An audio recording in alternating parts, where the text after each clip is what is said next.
So the UFC's last two pay-per-views have been one of the most boring cards we've had so far this year. I did a whole recap on UFC 302 and that didn't go so well, but I haven't reviewed UFC 301 just yet. And recently, with me creating a whole new series where I go through and grade every single pay-per-view card, I have these two left on my plate, so I wanted to tackle two birds with one stone. So I thought it'd be a great idea to put these two pay-per-view cards against each other and tackle which one was the more boring pay-per-view card out of the two. So to make sure this video isn't going to be an hour long, I decided to separate the main card and the prelims into one section each. But don't get me wrong, I'm still going to give an overall grade for each one of these cards. We'll compare main event for main event, we'll compare co-main event for co-main event, feature fight for feature fight for UFC 301 and for UFC 302. Now, if you do end up enjoying this series, I do have a whole video where I recap and give a grade to UFC 300. You can go into my playlist section and find that UFC 300 grade, and obviously you will find this video in there as well, and I will be doing more in the future for UFC 303, 304, and so on and so forth. So without further ado, let's do UFC 301 versus UFC 302 to find out which card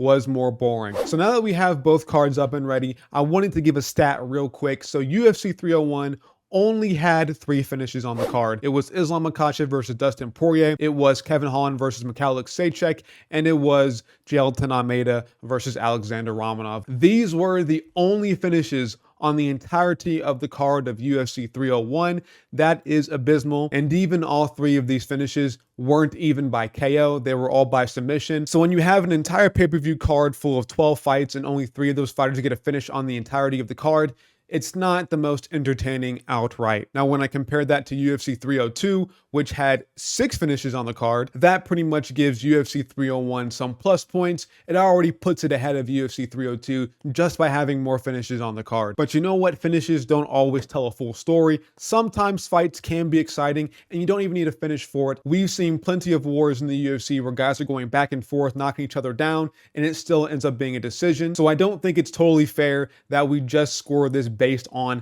who got a finish and who didn't, which card had more finishes. That wouldn't be totally truthful of me. So I'm going to go through every single fight, make them face each other on entertainment value alone, and we'll start this off with the main card. Now, beginning with the main card openers for UFC 301, that was Paul Craig versus Caio Borralho, and for UFC 302, that was Randy Brown versus Alexei Zaleski dos Santos. Now, this one is a pretty easy pick. Obviously, Caio Borralho getting a finish over Paul Craig is a way better fight than whatever Randy Brown and dos Santos put on. Randy Brown versus Alexei Zaleski was just, it wasn't a completely boring fight. I wasn't really tuned out, but was I entertained throughout the entirety of that fight? I just wasn't. Randy Brown is a good fighter. He has some flashiness to him. Dos Santos is a scrappy veteran.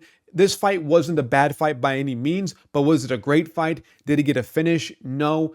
Was I entertained throughout the entirety of that fight? I just wasn't. And Caio Borralho, who's an up-and-coming prospect, now in the rankings, KOing Paul Craig or TKOing Paul Craig, I think is a way, way better fight than whatever Randy Brown and Dos Santos put on. Again, this one is a pretty easy pick, but it's not the easiest pick between these two. What I think is a way easier pick to determine which fight was better. So the 4th fight on UFC 301 was Mikel Pereira versus Ihor Potieria, and on UFC 302, it was Nico Price versus Alex Morono, which I believe these two fights are way easier to pick than what Randy Brown and Caio Borralho did. And I'll keep it nice and sweet. I'll try to be gentle because Nico Price versus Alex Morono looked very low level. It was a baffling fight to watch. It didn't even deserve to be on a main card of a pay-per-view. These two guys at this point in their career have nothing really left to offer that's going to wow you. And so they should have been on the prelims, not on a main card of a big fight pay-per-view like Islam Makhachev and Dustin Poirier, who are big names,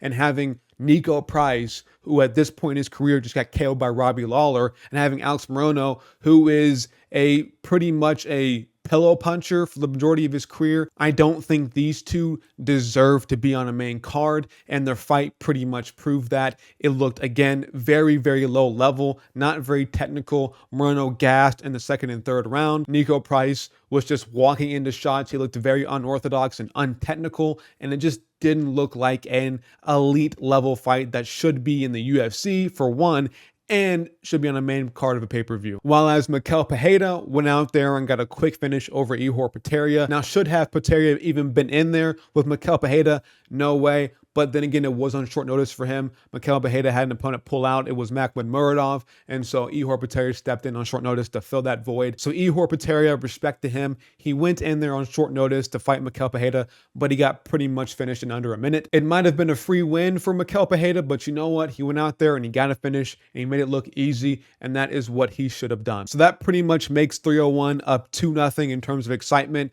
and it definitely so far is the less boring main card out of the two. But we have to move on to the feature fight of each card, which was Kevin Holland versus Mikhail Aleksejczyk for 302 and Anthony Smith versus Vitor Petrino for UFC 301. This one is kind of a tough one. Both had pretty quick submissions, but honestly, I give the nod to UFC 302. I give the nod to Kevin Holland's finish rather than Anthony Smith's finish. Kevin Holland broke Mikhail Aleksejczyk's arm. It was a nasty, deep arm bar where Mikhail refused to tap, and Kevin Holland was forced to break his arm. While Anthony Smith, granted, it was an upset win. I think most people were picking Vitor Petrino to win that fight. He was undefeated. He was a good prospect coming in at light heavyweight, and Anthony Smith, being able to be, I guess, a gatekeeper now, was able to fend off Vitor Petrino.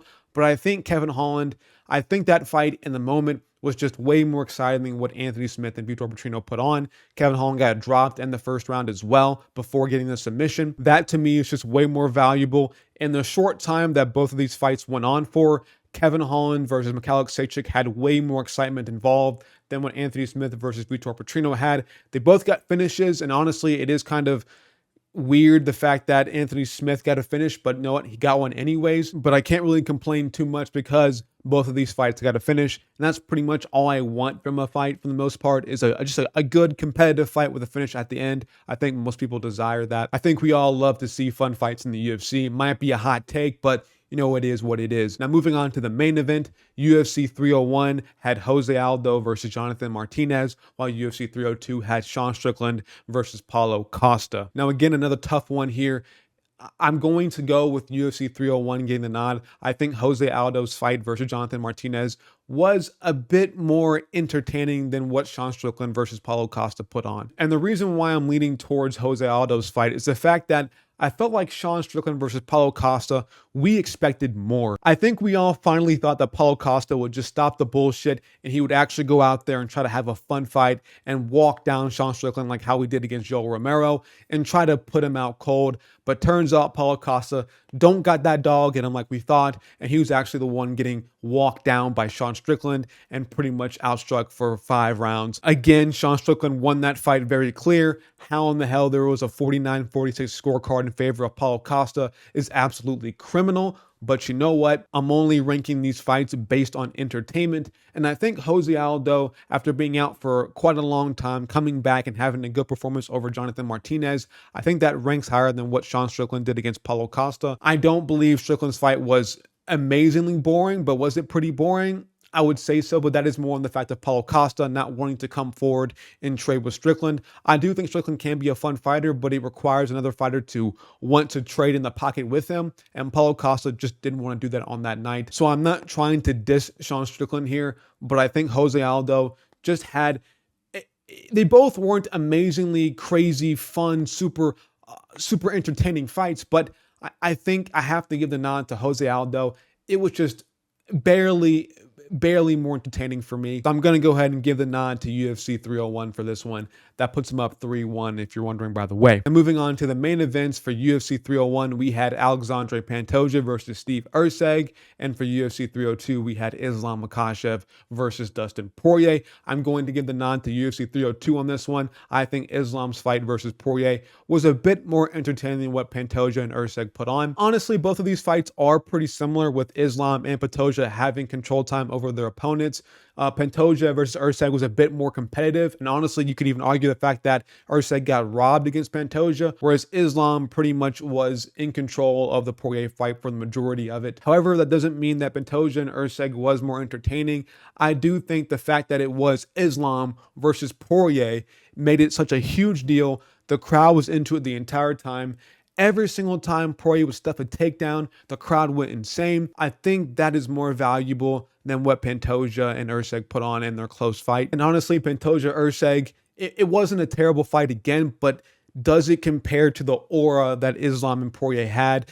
It just simply doesn't. And on top of that, Islam got to finish in the 5th round. That gives it some plus points anyways. I don't want to say that since Islam got to finish, that makes it automatically better than what Pantoja and Ursag did. No, I think Islam and Poirier overall had its own little aura. It was a bigger fight, and that does play a huge factor into my grading for this. So that is both the main cards done. I have UFC 301 slightly ahead of UFC 302. I think they had one better fight overall than what UFC 302 had, but we are not done. We still have the prelims to get onto, and the prelims I think are pretty self-explanatory. I don't want to spend too much time just on the prelims because they are double the fights than the main card. Like I said before, UFC 302 only had 3 finishes on the card, and 2 of those came on the prelims. But like I said before, UFC 302 only had 3 finishes on the card, and 2 of those came on the main card.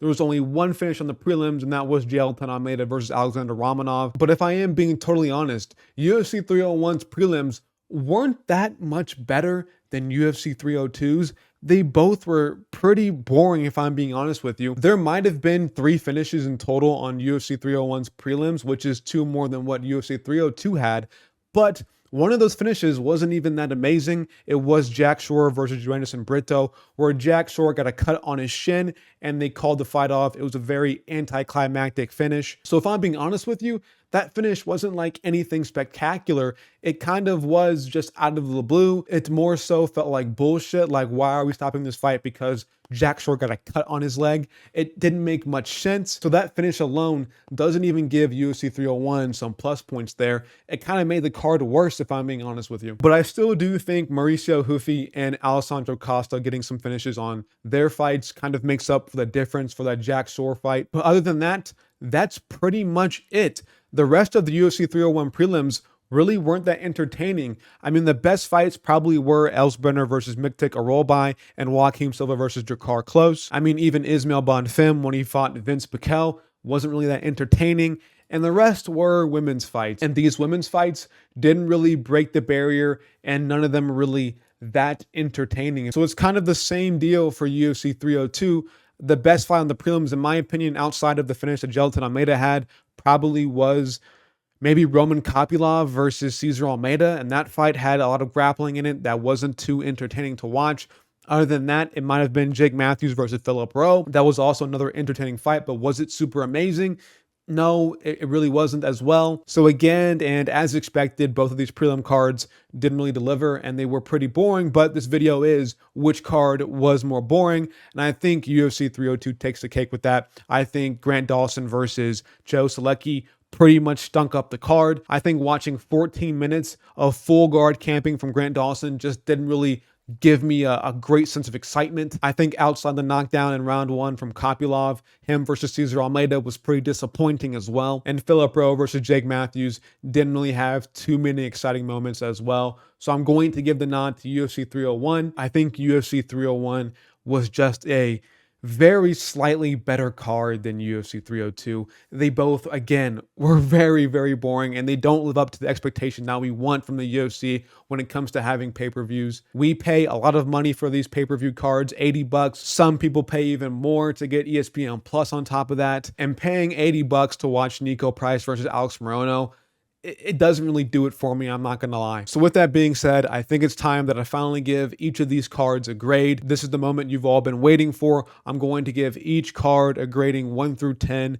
It will be very specific, by the way. I have to make sure that I'm very, very keen and very, very specific with each of my ratings. I don't want this to be just like, oh, it's a 9 out of 10 card or it's a 4 out of 10 card. No, we're getting into the nitty gritty about this. I want this to be an actual representation of how good a card was or how bad a card was. So starting off with UFC 301, I'm giving it a solid 6.8 out of 10. Again, the prelims really, really drag it down. The main card kind of made a comeback, but this card did lack name value outside of Jose Aldo. That really was the main selling point of this card, was the return of Jose Aldo. And with all these cards in the prelims not really being that exciting, I just can't give it a really, really high grade. And then when it comes to UFC 302, I'm giving this card a solid 5.9 out of 10. And the reason I'm giving it that score is because Islam versus Poirier kind of had that good aura to it. I was a bit excited for that fight, and it was a pretty decent scrap while it lasted. The crowd was also very into this fight, so that kind of gives it some more entertainment value. And then I think Kevin Holland with his finish kind of upped the card just a little bit. But other than that, man, only Gelatin on Manny getting a finish in the prelims is pretty disappointing. And looking at all these grappling exchanges, it just didn't really do it for me in terms of entertainment. When it comes to grappling entertainment, I always look at Arman Tsarukyan versus Mateusz Gamrot. That is entertaining grappling. And Grant Dawson versus Joe Solecki, that is the pinnacle of boring grappling. When I'm not seeing crazy scrambles or really vicious ground and pound, I just don't really find it that much fun to watch. It does suck, but UFC 302 just, again, wasn't worth the money, and neither was UFC 301. So there you guys go. That is my recap / versus matchups, whatever you want to call it, between UFC 301 versus UFC 302. If you disagree or agree with me, leave a comment in the comment section down below for me. Let me know your opinion. I like reading your guys' comments. But other than that, I'm out of here, guys. Like, subscribe, hit that bell icon for notifications. I'll see y'all later.